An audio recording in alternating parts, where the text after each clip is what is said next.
Hey guys, welcome back to the album reviewer.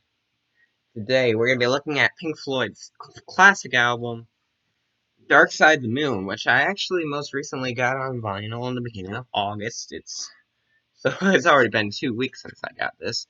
I've been listening to it a lot. I got this for like 28 bucks, which is actually kind of cheap for this record, mostly because it was a top seller, like ever. So, yeah. Let's drive in the track by track review and see what I think of Dark Side of the Moon. Alright, it starts with Speak to Me. Speak to Me is just a short instrumental segueing into our next track. It's a nice drum piece, pretty good piano. That's all I really gotta say about it. It's just it's a short instrumental. But the second track is Breathe, in parentheses, in the air. Breathe in the air is like of the breath of fresh air. It is a great chorus. I talk about Pink Floyd on one of my other channels. Uh, I was talking on Friday about Dark Side of the Moon, so a week ago about Dark Side, and I mentioned how great they were during the into the mid '70s. Their choruses, of course, they got their big four albums coming out 2 years apart from each other. This was their first instinct of that. It's pretty much breathe in the air. It's great. Next we have On the Run, and this is another instrumental. It's extramental. It's making me extramental. I don't like being extramental, so. Grrr. You're the poopies who don't get it in. You stay home and lie around. Alright. Although it does have some pretty good synth work on it, but again, it's Richard Wright, so of course it does. It's Rick Wright, so of course it does. Alright, track 4, we're already there. We've hit the big, famous 4 tracks, starting with Time. This thing is great. Opens up with clocks for like around 30 seconds. It's a very haunting opener. Not to mention, you can hear the synth work, you can hear the drum work, the guitar work, and then when it kicks in, it really kicks in. The drums get louder, the guitar gets louder, there's not space work at the beginning. It kind of gets slower in the mix, but it's still there. Everything is louder, and then of course we have the fantastic lyrics of this song, pretty much saying how people are, what happens when you waste your time away, and when you're old, younger, you don't have anyone to tell you to spend your time wisely. But when you're older, you realize you should have done it. David Gilmour vocals. I mean, I love his vocals. I mean, I like his vocals. I don't love his vocals, but this is a really great vocal performance. Then we get the close with the side. It's a great gig in the sky. This thing is great.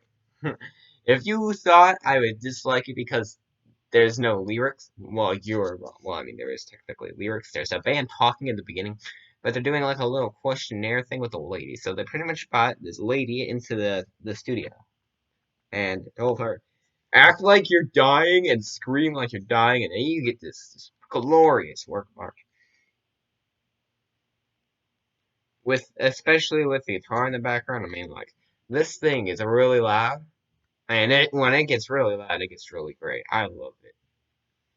When you flip over the record, then you have another famous song. I think maybe the most famous song on here, "Money."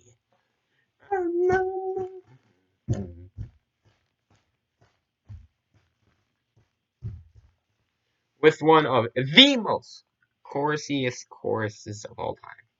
I don't even know what the hell that means, but it means something. Money is pretty much about how people are greedy. Yeah, that's it. That's this thing is like the most popular song on this album. It has some killer instrumental work.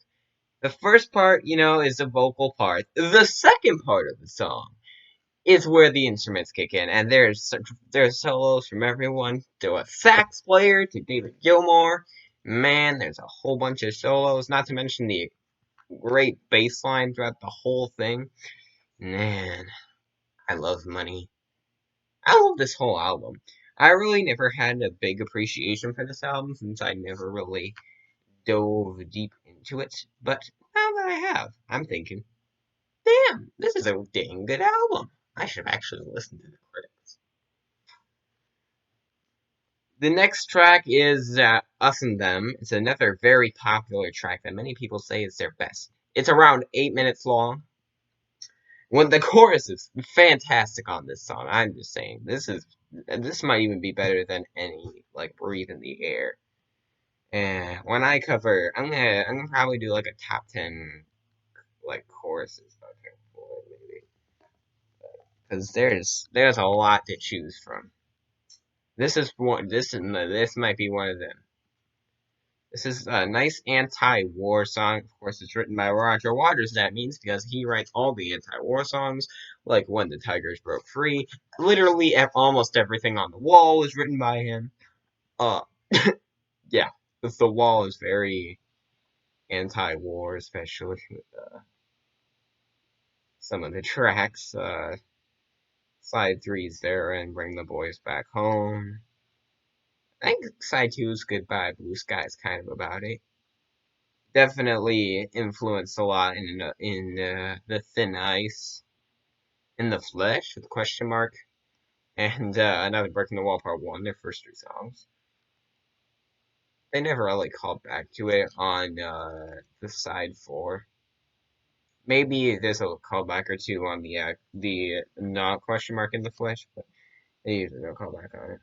Yeah. Let's stop talking about that and get into the next track on Dark Side of the Moon. Another instrumental, but it's Pink Floyd, so I mean, the instrumentals aren't really that bad. Any Color You Like, track 8. This is pretty much here to segue us from great song to great songs. I'm not gonna say it's not great because this is where the guitars come in. I just love David Gilmour as a musician, the way he sings and his guitars. I just love Pink Floyd. I love Pink Floyd more than I thought I did. Anyways, Dark Side of the Moon. This next track is called Brain Damage. And since I'm nice, I'll mention that this and Eclipse are usually paired together, like Speak to Me and Breathe in the Air, because they're like companionship. But this one is my favorite of the two. I love when the chorus hits in. I mean, especially when the chorus hits in. As you can tell, these songs are both about Syd Barrett. He was there for the up until 1969. Well, he wasn't there. He was technically like on a song. He was pretty much only there for 1967, and then performed on a couple songs in 1968. Of course, Jug Band Blues. I don't know if I think he might have contributed a little bit to more, but when Ummagumma came around, he was completely gone because he has completely lost his mind apparently. Let's close this album review out with Eclipse. Yeah, I love Eclipse.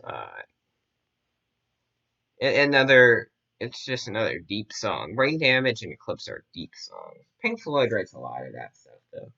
So, anyways, that was my review of The Dark Side of the Moon. I give this record, after giving it some thought, a 9.0 out of 10. So, see you guys next time when I do the Beatles' fourth album, Beatles per se. That's gonna be great. Bye.